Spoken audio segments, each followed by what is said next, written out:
20वीं सदी के मारूफ शायर, मुसन्निफ, फ़लसफ़ी, कानूनदान, सियासतदान, मुस्लिम सूफ़ी और तहरीक पाकिस्तान की अहम तरीन शख्सियत डॉक्टर सर अल्लामा मोहम्मद इकबाल को पाकिस्तान के कौमी शायर की हैसियत हासिल है। लेकिन इनकी कामयाब फ़नी ज़िंदगी के बरक्स इनकी अज़दवाजी ज़िंदगी हमेशा उतार चढ़ाव का शिकार रही। इकबाल ने अपनी ज़िंदगी में 3 ख़वातीन से शादी की और एक औरत को दिल से चाहा। ताहम क़राइन बताते हैं कि वो रोमानवी मामलात में तज़ादात और कसम कुर्सी का शिकार ही रहे।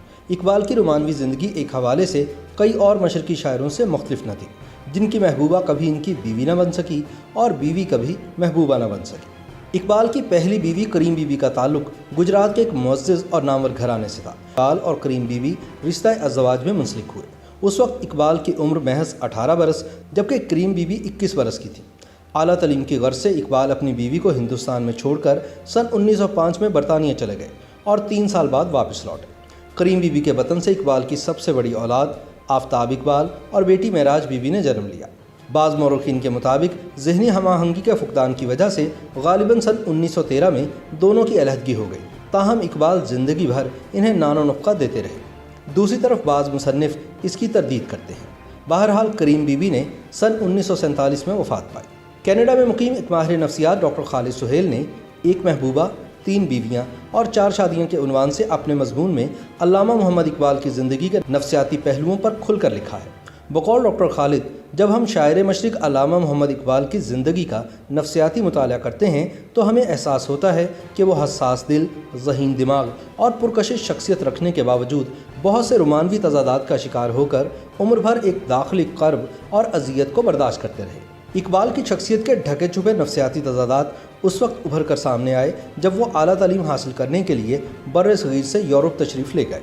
मगरिब की आज़ाद फ़िज़ाओं में दाखिल होकर इकबाल को ये जानकर खुशगवार हैरत हुई कि इनकी शख्सियत इस कदर मक़नातीसियत की हामिल थी कि मुख्तलिफ़ सकाफ़तों की हसीन व जमील ख़वातीन इन पर फ़रेफ्ता होने के लिए तैयार थी। इकबाल ने मगरिब की नेमतों से पूरी तरह इस्तिफ़ादा किया और नई दोस्तियाँ बनाने और निभाने में कोई हिचकिचाहट महसूस न की। इकबाल के दोस्तों में मगरिब की हसीन दोशीज़ाएँ भी शामिल थीं और मशरिक़ की दुख्तराने खुशगुल भी। इन्हीं में से एक अतिया फैज़ी थी। इकबाल और अतिया के रिश्ते ने कलील अरसे में क़ुर्बतों का तवील फ़ासला तय कर लिया था और इनके राह रस्म इतने बढ़ गए थे कि यकबसा ठंड में शाम को मिलकर खाना खाने के बाद देर तक चहलकदमी करना और ज़िंदगी के असरार और रमूज़ के बारे में तबादला ख्याल करना इन दोनों का मामूल बन गया था। इकबाल को अतिया फैज़ी के हुस्न जमाल ने ही नहीं बल्कि इनकी ज़हानत और काबिलियत ने भी खासा मुतासिर किया था। अतिया की डायरी में लिखा है कि दोनों का रिश्ता उस मोड़ तक पहुंच चुका था जहां दोस्ती और मोहब्बत आपस में बगलगीर हो जाते हैं। अतिया की डायरी में मौजूद तहरीर से बखूबी अंदाज़ा होता है कि इकबाल इनके लिए महज एक दोस्त ही नहीं बल्कि महबूब की हैसियत इख्तियार कर चुके थे। इकबाल की वफ़ात के तकरीबन 10 बरस बाद अतिया फैज़ी ने अपनी एक तहरीर में हिंदुस्तान की अरेंज्ड मैरिजेज़ की रिवायत पर ज़बरदस्त नुक्ताचीनी की और अपने दरीना दोस्त अल्लामा मोहम्मद इकबाल की शादी को इनके लिए बेरहम सदमा करार दिया। करीबन सन 1908 में जब इकबाल अपनी तालीम ख़त्म करके हिंदुस्तान वापस लौटे तो इन्हें एक नफ्सियाती बहरान का सामना करना पड़ा। वो अपने रिवायती माहौल और नागुफ्तावे हालात से इतने दिल गिरफ्ता हुए कि घर और मुल्क से भाग जाने के बारे में संजीदगी से सोचने लगे। इन्हीं दिनों इकबाल ने अतिया फैज़ी को ख़त लिखा जिसमें इन्होंने अपनी ज़हनी अजियत का कुछ हद तक ज़िम्मेदार अपनी बीवी को करार दिया। अतिया ने इस दुख भरे ख़त का नहायत हमदर्दाना जवाब दिया और इकबाल को मशवरा दिया कि वो अपने करीबी दोस्तों से रुजू करें और उनसे नफ्सियाती मदद मांगें। इकबाल ने तो इशारतन लिख डाला कि वो अपनी बीवी से नाखुश हैं, लेकिन बिलाशुबा अतिया भी एक तजुर्बाकार और जहां दीदा औरत थी।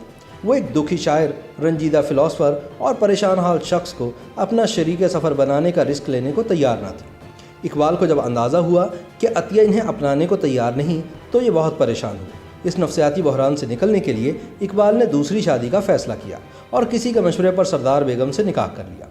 शूमिया किस्मत के निकाह के बाद अभी रुखसती नहीं हुई थी कि इकबाल को गुमनाम खतूत मौसूल होना शुरू हो गए जिनमें सरदार बेगम के किरदार पर कीचड़ उछाला गया। इन खतूत में ऐसे वाक़यात का तज़किरा किया गया जिनसे साबित होता कि खाकम बदहन सरदार बेगम का किरदार अच्छा नहीं था। पहली बीवी से ज़हनी अदम मुताबकत और फिर अतिया की बेतनाई से दिल बर्दाश्ता इकबाल इन खतूत से इस कदर बदज़न हुए कि इन्होंने सरदार बेगम को तलाक देने का फ़ैसला कर लिया, लेकिन कानूनन इस पर कभी अमल दरामद न कर सके। सन 1913 में इकबाल को लुधियाना से एक और रिश्ता आ गया। ये रिश्ता वहाँ के मशहूर डॉक्टर सुबहान अली की बेटी मुख्तार बेगम का था। इकबाल ने दुल्हन देखे बगैर बड़े जोश व खरोश से मुख्तार बेगम से शादी कर ली। जब इकबाल ने नई नवेली दुल्हन का घूंघट उठाया तो हवास बाख्ता हो गए। मुख्तार बेगम वाजबी शक्ल सूरत की मालिक थी और इनमें ऐसी कोई खुसूसियत मौजूद न थी जिसका तज़किरा इकबाल की हमशीरा ने किया था। किस्सा मुख्तसर, मुख्तार बेगम से मिलकर इकबाल के ख्वाबों का शीश महल चिकनाचूर हो गया। कई बरस तक इस जोड़े के यहाँ औलाद पैदा न हुई और बदकिस्मती से मुख्तार बेगम दौरान ज़चगी इंतकाल कर गई। इकबाल के घर वालिद और बहन की मर्जी से आई हुई 2 बीवियाँ करीम बीबी और मुख्तार बेगम मौजूद थीं, जबकि इनकी तीसरी मनकूहा सरदार बेगम भी रुखसती के इंतज़ार में थी। अगरचे इकबाल गुमनाम खतूत के हवाले से सरदार बेगम को किसी सूरत घर नहीं लाना चाहते थे, लेकिन जब इनके दोस्तों ने सरदार बेगम की पाकदामनी की गवाही दी और फिर गुमनाम खतूत वाली साजिश का भेद भी खुल गया तो एहसास गुनाह और नदामत से मगलूब होकर इकबाल ने अपनी मनकूहा सरदार बेगम को घर लाने का फैसला कर लिया। दरअसल इकबाल को सरदार बेगम के खिलाफ गुमनाम खतूत इन्हीं के ख़ानदान की एक औरत लिख रही थी। इकबाल को कल्प था कि वो दिल ही दिल में सरदार बेगम को तलाक दे चुके हैं। ऐसे में इकबाल को बाज़ दोस्तों ने हलाला का मशवरा दिया, लेकिन इकबाल हलाला के तसव्वुर से मज़ीद कश्मकश में मुब्तला हो गए। एक मौलाना ने यह फतवा देकर हलाला के हवाले से इकबाल की ज़हनी कश्मकश ख़त्म कर दी कि इन पर हलाला का शरई कानून इसलिए लागू नहीं होता क्योंकि दोनों का सिर्फ निकाह हुआ था और रुखसती नहीं हुई थी। बहरहाल इकबाल ने अपने ज़मीर की अदालत में सुरखरू होने के लिए सरदार बेगम को घर लाने से पहले इनसे एक दफ़ा फिर निकाह पढ़वाया। इस तरह 2 बरस के वक्फे के दौरान इकबाल ने 3 निकाह किए और मज़ीद 2 बीवियाँ इनके उक़द में आई। जब इकबाल ने अपनी दूसरी बेगम मुख्तार बेगम और तीसरी बीवी यानी सरदार बेगम को एक ही घर में रखा तो इनकी पहली बेगम करीम बीवी भी सियालकोट से अपने बच्चों आफ्ताब और मेराज बीबी के हमरा लाहौर आ गई। चुनांचे इकबाल लाहौर में अपनी 3 बीवियों और 2 बच्चों के साथ रहने लगे। एक ही छत तले 3 बीवियों का निवास ज़्यादा देर ना हुआ।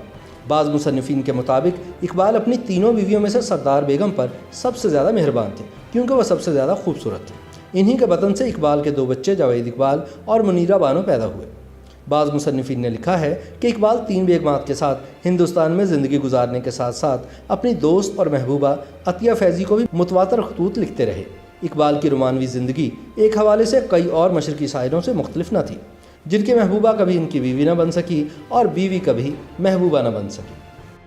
YouTube पर गूगली न्यूज देखने के लिए youtube.com की सर्च बार में गूगली न्यूज टीवी टाइप करें। गूगली न्यूज के पेज पर सुर्ख रंग के सब्सक्रिप्शन वाले बटन पर क्लिक करना ना भूलिए। YouTube पेज पर अपलोड होने वाली वीडियोस से बाखबर रहने के लिए बेल आइकन पर क्लिक कीजिए। आपको हर नई वीडियो के बारे में नोटिफिकेशन मौसूल हो जाएगा।